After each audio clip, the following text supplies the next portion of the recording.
नमस्कार, मी गणेश जाधव. जालना बातमीपत्रात आपल्या सगळ्यांचं स्वागत. या बातमीपत्राचे प्रायोजक आहेत संजीवनी मल्टी स्पेशालिटी हॉस्पिटल. आपल्या आरोग्याची संजीवनी. The skill to heal, the speed to care. Ambad तालुक्यातील एका शेतकऱ्याच्या शेतात छापा टाकून पोलिसांनी सुमारे 1 कोटीचा गांजा जप्त केला होता. या प्रकरणातील शेतकऱ्यांच्या दोन्ही मुलांना अंबड सत्र न्यायालयानं अटकपूर्वक जामीन मंजूर केलाय. अंबड पोलिसांनी अंबड तालुक्यातील कवचलवाडी शिवारात डवलीराम चरवंडे यांच्या शेतात छापा टाकून सुमारे 1 कोटींचा गांजा 4 डिसेंबर रोजी जप्त केला होता. या प्रकरणात 5 डिसेंबर रोजी डवलीराम चरवंडे यांचे 2 मुलं पवन चरवंडे आणि जीवन चरवंडे यांच्या विरोधात विविध कायद्यान्वये गुन्हा दाखल केला होता. या प्रकरणात पोलिसांनी डवलीराम चरवंडे यांना अटक केली असून ते सध्या कारागृहात आहेत. मात्र त्यांची दोन्ही मुले पवन चरवंडे आणि जीवन चरवंडे यांनी अंबड सत्र न्यायालयात ॲडव्होकेट आकाश थापडे यांच्या मार्फत जामीन अर्ज ठेवला होता. या अर्जावर निर्णय देताना अंबड सत्र न्यायालयाने या दोन्ही आरोपींचा जामीन अर्ज मंजूर केला असल्याची माहिती त्यांचे वकील ॲडव्होकेट आकाश थापडे यांनी दिली आहे. साहेब, अंबड पोलिसांनी 1 कोटीच्या गांजा प्रकरणात कारवाई केली होती. याच कारवाईतील संशयित आरोपी असलेल्या तुमच्या 2 आशिलांना अंबड न्यायालयाने अटकपूर्व जामीन मंजूर केलाय. कुठल्या मुद्द्यावर हा जामीन मंजूर झालाय, काय सांगा? मुळात जर बघितलं तर ती 1 कोटीची कारवाई नसून ती 87,50,000 रुपयाची कारवाई अशी पोलिसांनी त्यांच्या फिर्यादीमध्ये दाखवलेली आहे. आणि या फिर्यादीनुसार जर बघितलं तर सदरचे आरोपी माझे जे पक्षकार आहे, या पक्षकारांचा या सदर घटनेमध्ये कोणताही रोल नाही. तसेच सदर पक्षकार जी घटना घडली त्या ठिकाणी हजरही नव्हते. केवळ मुख्य आरोपी हे त्यांचे नात्याने वडील असल्यामुळं त्यांना सदरच्या प्रकरणामध्ये पोलिसांनी संशयित आरोपी म्हणून समाविष्ट करत होते त्यांच्या नावाचा. हीच गोष्ट आम्ही कोर्टाच्या माननीय न्यायालयाच्या निदर्शनास आणून दिली आणि सदर घटनेमध्ये माझ्या पक्षकारांचा कोणताही संबंध नसल्यामुळे सदरच्या मुद्द्यावर विद्यमान न्यायालयाने माझ्या दोन्ही पक्षकारांचा अटकपूर्व जामीन अर्ज मंजूर केला. पक्षकारांची नावं काय आहेत आणि कुठल्या कंडिशनवर अर्ज मंजूर करण्यात आलाय? माझ्या पक्षकारांची जीवन चरवंडे आणि पवन चरवंडे अशी नावे असून कोर्टाने त्यांना सशर्त 15,000च्या जामीनदारावर अटकपूर्व जामीन अर्ज मंजूर केलेला आहे. आणि कोर्टाने त्यांना कोणत्याच अटी व शर्ती लागू केलेल्या नाही. केवळ पोलिसांना तपासामध्ये सहकार्य करायचे एवढ्याच अटीवर माननीय न्यायालयाने आरोपींना जामीन अर्ज मंजूर केलेला आहे. ॲडव्होकेट आकाश पंढरीनाथ थापडे, जिल्हा व सत्र न्यायालय, जालना. जालना शहर महापालिका निवडणुकीच्या अनुषंगानं भारतीय जनता पक्ष आणि शिवसेनेची युतीबाबतची 8वी बैठक शिवसेना कार्यालयात पार पडली आहे. मात्र या बैठकीनंतर देखील कार्यकर्त्यांच्या पदरी निराशाच असल्याचं बघायला मिळालं. जालना शहर महानगरपालिका निवडणुकीच्या पार्श्वभूमीवर भारतीय जनता पक्षाचे नेते रावसाहेब पाटील दानवे, आमदार बबनराव लोणीकर, शिवसेना नेते आमदार अर्जुनराव खोतकर, भास्करराव आंबेकर यांची महत्वाची आणि युतीची 8वी बैठक आज भाग्यनगर येथील शिवसेना कार्यालयात पार पडली. या बैठकीनंतर देखील शेवटच्या वेळी दगाफटका होत असल्याची खंत आमदार अर्जुनराव खोतकर यांनी व्यक्त केली. त्यामुळे युतीचे चित्र पुढील 1 तासात स्पष्ट होईल असेही त्यांनी सांगितले. तरी कार्यकर्त्यात मात्र तीव्र नाराजी पाहायला मिळाली. त्यानंतर मात्र भारतीय जनता पक्षाचे कार्यकर्ते भाजपा नेते कैलास गोरंट्याल यांच्या निवासस्थानी बैठकीसाठी निघून गेल्याचं देखील पाहायला मिळालंय. सांगा, तिन्ही नेत्यांमध्ये चर्चा झालेली आहे, काय ठरलंय नेमकं? हे बघा, या सर्व निवडणुका कार्यकर्त्यांच्या आहेत आणि सर्वच्या सर्व नेत्याला असं वाटतं की कार्यकर्त्याला न्याय दिला पाहिजे. आणि जो कार्यकर्ता आपल्यासाठी झटतो, जो कार्यकर्ता आपल्यासाठी बरोबर करतो, त्या कार्यकर्त्याला प्रत्येकाला न्याय मिळावा ही भावना असते. त्यामुळे ओढाताण साहजिक आहे, थोडीशी ओढाताण होते. अजून अवधी आहे, अजून काही वेळ संपलेला नाही. आम्ही युतीच्या पक्षामध्ये सर्व लोक आहोत आणि जवळपास युती झालेली आहे. वर प्रस्ताव पाठवलेले आहे. वरची मान्यता आल्याशिवाय भारतीय जनता पक्ष पुढे जात नाही, अशा प्रकारची स्थिती आहे. माननीय शिंदे साहेबांनी, माननीय देवेंद्र फडणवीस साहेबांचं रात्री माझं मध्यरात्री प्रदीर्घ बोलणं झालं. त्यांनी काही सूचना केल्या, शिंदे साहेबांनी काही सूचना केल्या, युतीमध्ये जावं अशा प्रकारच्या सूचना त्यांनी केलेल्या आहेत. बघू, अजून 2 तास बाकी आहेत. 100% मुख्यमंत्री आणि उपमुख्यमंत्री दोघांनीच प्रस्ताव पाठवला. मला दोघंही बोलले माननीय शिंदे साहेब बोलले, माननीय फडणवीस साहेब बोलले, माननीय बावनकुळे साहेब बोलले, सर्वच बोलले. परंतु काही आकड्याची गल्लत आहे, जे चुकीचं तिथं फीड केलं गेलेलं आहे. तर मला असं वाटतं की ते कशा पद्धतीने समसमान राहील वरती प्रस्ताव जिल्हा पातळीवर तुमचं एकमत झालंय का भाऊ? जिल्हा पातळीवर एकमत झालंय? कशा पद्धतीने ठरल्यावर जिल्हा पातळीवर एकमत जवळपास झालेलं आहे. आम्ही प्रस्ताव तसे पाठवलेले आहेत सेंट्रलचं कार्यालय याच्यामध्ये. भाऊ का वरिष्ठांचा निर्णय येण्याचा बाकी आहे? हा वरिष्ठांचा निर्णय आहे. अर्ज भरण्यासाठी 2.5 तास बाकी आहे, 2 तास बाकी आहे. अशामध्ये हे निश्चितच चांगलं नाही. अशा शेवटच्या घटकेला असं करणं हे निश्चित चांगलं नाही. मला असं वाटतं की ठीक आहे, इथून चांगलं घडेल, आपण अपेक्षा करूया चांगलं होईल. भाऊ 2 तास बाकी आहेत, अशामध्ये युतीचा फॉर्म्युला ठरत नाहीये. राष्ट्रवादी काल बाहेर पडली युतीमधून. काय 2 तासामध्ये काय निर्णय होईल आणि कार्यकर्त्यांसाठी काय तुम्ही आता हे करताय? नाही, आता ते बघू आता काय. मला प्रश्न उत्तर सापडत नाही मला. हा, तयारी तर प्रत्येक झाली तर आपण स्वतंत्र लढण्यासाठी तयार आहात? नाही, प्रत्येक पक्षाची तयारी असतेच ना. जशी त्यांची तशी आमची तयारी. त्याला काय युती संदर्भातली गुड न्यूज मिळेल का? कार्यकर्त्याला नाही मिळेल? 100% असं मिळेल अपेक्षा आहे. 1 तासभर वाट बघा. थँक्यू. जालना शहर महापालिका निवडणूक 2025 ची रणधुमाळी सुरू आहे. प्रभाग क्रमांक 4 मधून आज आसमा बी अकबर खान यांनी काँग्रेस पक्षाकडून आपला उमेदवारी अर्ज दाखल केलाय. काँग्रेस पक्षाच्या सदस्यांनी आज आपले उमेदवारी अर्ज दाखल केले असून प्रभाग क्रमांक 4 मधून काँग्रेसने आसमा बी अकबर खान यांना आपली उमेदवारी दिली आहे. आसमा बी अकबर खान यांनी आज सहकुटुंब निवडणूक कार्यालयात येऊन आपला उमेदवारी अर्ज दाखल केलाय. आपण केलेल्या कार्याच्या बळावर ही निवडणूक आपण जिंकू असा विश्वास त्यांच्या कुटुंबियांनी व्यक्त केलाय. यावेळी माजी सभापती अकबर बने खान, तुराब बने खान, सय्यद मुशीर, असलम तांबोळी, मुनवर खान, सादिक खान यांची प्रामुख्याने उपस्थिती होती. असल में बड़ी खुशी की बात है कि हमारे जालना शहर में जो पहले नगर पालिका थी, अब महानगर पालिका के इलेक्शन यहाँ पर कंटेस्ट होने जा रहे हैं और लोगों में बहुत खुशी है और उत्साह है. और आज हमने हमारा नॉमिनेशन फिल किया. हमें ये उम्मीद है कि हम इस चुनाव में जीत कर आएंगे. हम जो बेसिक्स पे लड़ रहे हैं, हमने कोरोना के टाइम में पब्लिक में बीच में उतर कर काम किया. डंपिंग ग्राउंड के लिए हमने काम किया. जालना का जो सबसे बड़ा डंपिंग ग्राउंड था उसको हमने उठाने का काम किया. गांधीनगर का जो मुख्य रास्ता था उसके बेस पे हमने लड़ा. बीच में जो बाढ़ आई थी पूरे शहर में, उस वक्त भी हमने प्रशासन की मदद से जितना हमसे हो सका हम लोगों के सुख दुख में रहे और हम इसी बेस पे चुनाव लड़ने जा रहे हैं. और हमारा सबसे पहला एम यही रहेगा कि हम हमारे वार्ड के ऊपर कैसी स्वच्छता कर सके, एजुकेशन के ऊपर हमारा फोकस रहेगा. और दूसरा, सबसे ज़्यादा लोग आज हेल्थ में परेशान हैं, तो हम हेल्थ के ऊपर भी काम करने की पूरी कोशिश करेंगे. कांग्रेस के पूरे पैनल ने फॉर्म भरा है और इंशाल्लाह पूरे शहर में आज के दौर में कांग्रेस का माहौल है. और आने वाले कल में जालना शहर में जालना महानगर पालिका का पहला महापौर कांग्रेस का रहेगा. इसमें हमारे कांग्रेस के वरिष्ठ नेता माननीय सपकाळ साहब, हमारे जिला के खासदार डॉक्टर कल्याण काड़े साहब, श्री मुत्था जी, डॉक्टर राजेंद्र राग जी, बदर चाऊ साहब, रशीद पहलवान साहब, अतीक अहमद साहब शहर अध्यक्ष कांग्रेस के, और पूरी कांग्रेस की टीम, और ऊपर से जो है स्टार प्रचारक मोहम्मद अजहरुद्दीन, खासदार इमरान प्रतापगढ़ी और उनके साथ बहुत से नेता इस जिला को टाइम देंगे.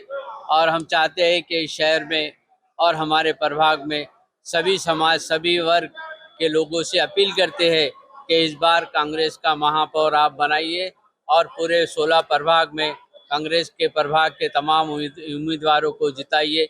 यही आप तमाम जनता से हम अपील करते हैं. जालना शहर महापालिकेच्या अनुषंगानं भारतीय जनता पक्ष आणि शिवसेना यांच्यात युतीसाठी शर्यतीचे प्रयत्न करण्यात आले. युतीसाठी दोन्ही पक्षाच्या वरिष्ठ नेत्यांनी तब्बल 8 बैठका घेतल्या होत्या. मात्र शेवटी जागा वाटपाच्या वादावरून ही युती तुटली असल्याचं भाजप नेते कैलास कुरट्याल यांनी जाहीर केलंय.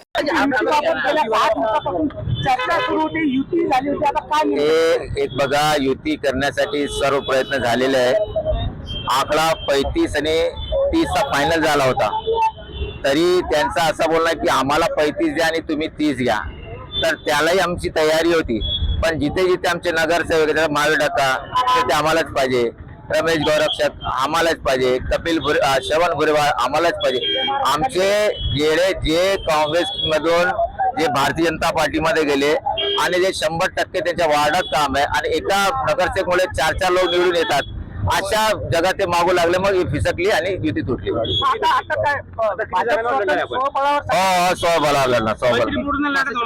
स्वबळावर हा 65 से 65 लढणार ते मला माहित नाही. जालना महानगरपालिकेच्या सार्वत्रिक निवडणुकीच्या पार्श्वभूमीवर जालना शहरात उमेदवारी अर्ज दाखल करण्याची प्रक्रिया वेगात सुरू होती. त्याच अनुषंगानं प्रभाग क्रमांक 6B मधून रोहित चरणदासजी भुरेवाल यांनी आपला उमेदवारी अर्ज अधिकृतरित्या दाखल केला. महानगरपालिकेच्या सार्वत्रिक निवडणुकीच्या अनुषंगाने आज प्रभाग क्रमांक 6B मधून रोहित चरणदासजी भुरेवाल यांनी आपला उमेदवारी अर्ज दाखल केला. यावेळी त्यांनी माध्यमांशी संवाद साधताना प्रभागातील नागरिकांनी भरघोस मतांनी आपल्याला विजयी करावे असे आवाहन केले आहे. प्रभाग क्रमांक 6B मधील नागरिकांच्या काही अडचणी, मूलभूत समस्या आणि विकासात्मक कामांमध्ये आपण सदैव तत्पर राहू अशी ग्वाही त्यांनी यावेळी बोलताना दिली आहे. नागरिकांचे प्रश्न मार्गी लावण्यासाठी प्रामाणिकपणे काम करणार असल्याचेही त्यांनी सांगितलंय. यावेळी त्यांच्या समर्थकांसह कार्यकर्त्यांची उपस्थिती दिसून आली. प्रभाग क्रमांक 6B मध्ये निवडणुकीची रंगत वाढताना पाहायला मिळत आहे. यावेळी उमेदवार रोहित चरणदास भुरेवाल यांचा उमेदवारी अर्ज भरत्या वेळेस माजी नगराध्यक्ष संगीता गोरंट्याल, युवा नेते अक्षय भैया गोरंट्याल यांची प्रामुख्याने उपस्थिती होती. आज आपण उमेदवारी अर्ज भरलाय, काय विजन वगैरे घेऊन आपण सर्वसामान्य नागरिकांकडे समोर जाणार आहात? नमस्कार जालनेकर, मी आपला रोहित चरणदासजी भुरेवाल. आज येता महानगरपालिका निवडणुकीत प्रभाग क्रमांक 6B मधून आज निवडणूक अर्ज भरला आहे आणि सगळ्या जालनेकरांचा उत्साह इकडे पाहायला भेटतोय, कारण की भरपूर लोकांनी उमेदवारी अर्ज दाखल केला आहे. आणि त्याचप्रमाणे येत्या नुकतेच झालेला गणेश महासंघाच्या कार्यक्रमात सगळ्या जालनेकरांचा, मित्रांचा सगळं सहकार्य भेटला आणि येत्या निवडणुकीत त्यांचा आशीर्वाद, प्रेम आणि उत्साह माझ्यासोबत असा असणार, याच्या आशेने मी आता पुढे कामाला लागत आहे आणि सगळ्याची अपेक्षा करत आहे. जालन्यात युतीसाठी भारतीय जनता पक्ष शिवसेनेच्या 8 बैठका झाल्या. त्या बैठका घेताना राष्ट्रवादी काँग्रेस पक्ष अजित पवार गटाला वारंवार डावलल्यानं आम्ही युतीतून बाहेर पडण्याचा निर्णय घेतला असल्याची माहिती राष्ट्रवादी काँग्रेस अजित पवार गटाचे जिल्हाध्यक्ष माजी आमदार अरविंद चव्हाण यांनी पत्रकार परिषद घेऊन माहिती दिली. आता आम्हाला बोलवलंच नाही ना मीटिंगमध्ये. सकाळपासून त्यांच्या 3-4 मिटिंगा झाल्या, कालही मिटिंगा झाल्या. काल गोंधळ झाला 1:30 वाजता 2 वाजता, तुम्हाला माहिती आहे काय झालं सगळ्यांना. तर कालच्या मिटिंगला आम्हाला बोलवलं नाही, आजच्या मिटिंगला कुठल्याच बोलवलं गेलं नाही. त्यामुळं शेवटी काय चाललंय गोंधळ, आणि उद्या जर ऐनवेळेवर आम्हाला सांगितलं की तुम्ही 1 जागा घ्या किंवा 2 जागा घ्या, तर हे आमच्यासाठी शर्मेची गोष्ट असेल. आणि म्हणून शेवटी राष्ट्रवादीचा सन्मान राखण्यासाठी आणि आमचा सगळ्यांचा आत्मसन्मान राखण्यासाठी आणि कार्यकर्त्याचा आत्मसन्मान राखण्यासाठी आम्ही हा निर्णय घेतलेला आहे. नेत्यांसोबत तुमचा काही संपर्क झालाय का? त्यांच्यासोबत तुम्ही काही संपर्क केलाय का? शेवटच्या संपर्क केला पण तो होऊ शकला नाही. जसं की तुम्हाला माहिती आहे की मागील आमचे राज्याचे मंत्री महोदय पण बाबासाहेब पाटील साहेब परवा आले होते. त्यांच्यासोबत आम्ही आमचे जे 2 नैसर्गिक पार्टनर आहेत, भाजप आणि शिवसेना, दोघं त्यांच्या इथल्या वरिष्ठ नेत्याकडे आमच्या बैठका झाल्या. मंत्री महोदयांनी त्यांना विनंती केली की आम्हाला युतीमध्ये ह्या निवडणुकीला सामोरे जायचं आहे. आणि सातत्याने माझ्याकडे यासोबतच परभणीचा थोडा चार्ज असल्यामुळे मी आज दिवसभर तिकडे होतो, पण अरविंदांना त्यांच्या संपर्कात आहेत. आणि शेवटी हे इलेक्शन आहे, ही निवडणूक आहे आणि आमचा एक राजकीय पक्ष आहे, तो सत्तेतील 3 नंबरचा भागीदार आहे. नुकत्याच झालेल्या नगरपालिका इलेक्शनमध्ये आम्ही नंबर 2 क्रमांक या मराठवाड्यामध्ये मिळवलेला आहे. 2 नंबरच्या जास्त जागा आम्हाला प्राप्त झालेल्या आहेत. आमचं आत्मविश्वास वाढलेला आहे, आमच्या लोकांमध्ये, आमच्या कार्यकर्त्यांमध्ये उत्सुकता आहे. आणि शेवटी निवडणूक कार्यक्रम सुरू झाल्यानंतर तो थांबत नसतो. उद्या नॉमिनेशन भरायची शेवटची तारीख आहे. आमच्याकडे आमच्या हायकमांडकडनं सूचना आणि त्यांच्या सर्व गोष्टी कानी घातलेल्या आहेत. त्यांच्याकडनं एबी फॉर्म प्राप्त झालेले आहेत आणि आमची लोक आतुरतेनं युतीच्या संबंधाने वाट पाहून पाहून म्हणजे एक्झॉस्ट झालेले आहेत, एक प्रकारे थकलेले आहेत. एक नाविलाज म्हणून आणि पक्षात इलेक्शन कार्यक्रमाची मर्यादा म्हणून आम्हाला काहीतरी भूमिका घेण्याची आवश्यकता होती. युतीसाठी म्हणून आम्ही ज्या जागेची प्राथमिक चर्चा त्यांच्याशी केली ती 14 ते 15 जागेची. सर्वप्रथम आम्ही त्या जागा उद्या त्या संबंधाने आमचे लोक फॉर्म भरतील आणि मग त्यानंतर जर युतीतले जे 2 प्रमुख पक्ष आहेत ते आमचं जे या निवडणुकी संबंधाने आमचं अस्तित्व किंवा आम्ही कुठल्या स्वरूपामध्ये या निवडणुकीला सामोरे जाणार आहोत ते ठरवतील. त्यांनी जर सोबत घेतलं तर आम्ही युतीचे भाग असू. त्यांनी जर सन्मानजनक पद्धतीने सोबत जर घेतलं नाही तर कदाचित आम्ही स्वबळावरही ही निवडणुकीला आम्ही आमच्या लोकांना उतरवू. शिवसेना नेते अर्जुन खोतकर यांचे कट्टर समर्थक म्हणून ओळखले जाणारे शेख नजीर यांच्या 20 वर्षाच्या निष्ठेला अखेर फळ मिळालंय. त्यांनी आज शिवसेना पक्षाकडून प्रभाग क्रमांक 1 मधून आपला उमेदवारी अर्ज दाखल केलाय. जालना शहरातील शेख नजीर हे शिवसेना नेते अर्जुन खोतकर यांचे कट्टर समर्थक आणि शिवसैनिक म्हणून ओळखले जातात. शिवसेनेशी जोडलेले ते आहेत. आमदार अर्जुन खोतकर यांचे निष्ठावंत कार्यकर्ते म्हणून जालना शहरात त्यांची मोठी ओळख आहे. त्यांच्या निष्ठेला अखेर आज फळ मिळाले असून 20 वर्षांनंतर त्यांना जालना महापालिकेत प्रभाग क्रमांक 1 मधून शिवसेनेने तिकीट दिले असून त्यांनी आपला उमेदवारी अर्ज दाखल केला आहे. भारतीय जनता पक्षाचे जिल्हाध्यक्ष भास्कर दानवे पाटील यांच्याशी त्यांची थेट लढत होणार असल्याचे बोलले जात आहे. नजीरबाई, खरं तर आज तुमचा आनंदाचा दिवस आहे. 20 वर्षापासून तुम्ही खोतकरांसाठी काम केले. आमदार अर्जुन खोतकर यांच्यासाठी शिवसेनेचे कट्टर शिवसैनिक आहात. आज तुम्हाला पक्षानं बी फॉर्म दिलाय, काय प्रतिक्रिया असेल तुमची? साहेब, माझी प्रतिक्रिया अशी आहे, मला साहेबांनी बी फॉर्म दिलं, आमचे अर्जुन खोतकर साहेबांनी, आमचे अभिमन्यू साहेब, आमचे विष्णुभाऊ पाचफुले यांचे नेतृत्वाखाली आम्ही 20 वर्षापासून काम करते. आमचे भास्कर आंबेकर साहेब आहे, यांनी आम्हाला लय संधी दिलेली आहे 14-15 वर्षापासून आणि आम्ही काम करायला लागले. आता आम्हाला तिकीट भेटलेलं आहे, तो हे मुद्द्यावर आम्ही काम करन की रस्त्याच्या नाल्या आणि विकास, लाइट, नाली, विकास का पन्ना हमारा ऐसा रहेगा साहब कि हमें अभी बस्ती के अंदर हम जाके आए लक्कड़कोट के अंदर, उसका रोड नहीं, नाली नहीं है. 20 साल से यहाँ नगर सेवक चुन के आ रहे, लेकिन झोपड़पट्टी का विकास हुआ नहीं. सिर्फ विकास हुआ साहब कॉलोनी में विकास हुआ, झोपड़पट्टी का कोई भी विकास नहीं हुआ. 30 साल के अंदर 30 साल से ये लोग यहाँ के लोग पूरा मतदान शिवसेना भाजपा को जाता है, लेकिन एक ने भी विकास नहीं किया और एक की भी गाड़ी की कांच नीचे नहीं उतरती साहब यहाँ. और इसके लिए भाऊ ने हमारे को टिकट दिए कि अभियान हम मेरे को कि टिकट ये तुम काम करेंगे. आगे भी हमने जो 4-5 काम भाऊ को बताए वाले कि भाई ये रोड का काम है, कब्रस्तान का काम है, कुछ नालियों के काम थे, कुछ पाइपों के काम थे, तो हमने हमारे जेब के 100 खर्चे से करे. तो भाऊ ने बोले वैसा काम मत करो, अभी काम डालो, तुम्हारे को काम आने के बाद और तुम्हारे को हम टिकट देंगे और तुमको चुन के भी लेंगे. उसकी हमारे को भाऊ का बहुत बहुत हम टिकट दिए, इसके लिए आभार मानते. और हमारे सबसे पहले जो हमारी ये एनपीडी है, इन्होंने मेरे को बोले भैया तुम खड़े रह रहे तो पीछे लेने का नहीं, टिकट नहीं भी मिला तो आपस खड़े रहो. ये मेरे को रात और दिन साहब 2-2 बजे तक जग रहे मेरे वास्ते साहब. इनको कोई लालच नहीं है, सिर्फ इनका इतना ही कहना है कि भाई हमारे घर में पानी, नल और ये नाली और लाइट इनका मसला है, बाकी ये कोई इससे नहीं लड़ रहे साहब. बस इतनी. जय हिंद, जय महाराष्ट्र. क्या बात है. याबरोबरच्या बातम्या संपल्या. पुन्हा भेटूया बातमीपत्राच्या पुढील भागात. तोपर्यंत नमस्कार.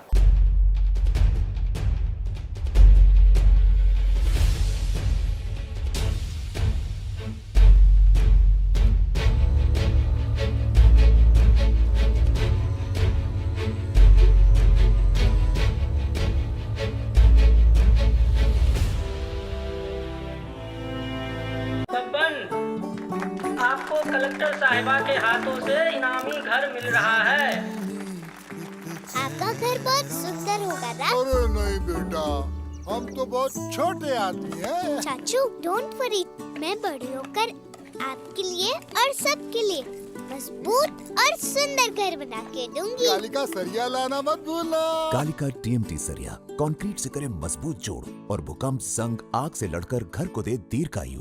कालिका सरिया मैं भूली नहीं. बेटिया आप कलेक्टर. कालिका TMT, फैसला जो मजबूत हो. संजीवनी मल्टी स्पेशालिटी हॉस्पिटल, ऋषी पार्क, अंबड चौफुली, जालना.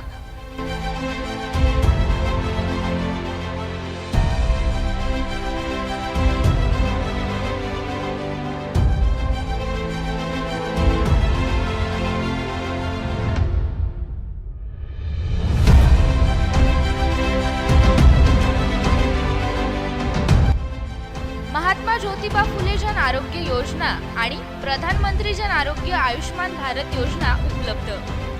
मेडिसिन विभाग, बालरोग विभाग, स्त्रीरोग विभाग, अस्थिरोग विभाग, सर्जरी विभाग, नाक कान घसा विभाग आणि पॅथॉलॉजी विभागात काम करणारी तज्ञ डॉक्टरांची टीम. उपलब्ध सुविधा ICU, NICU, जालना शहरातील अद्ययावत Ultima of 100 with stent boost cath lab.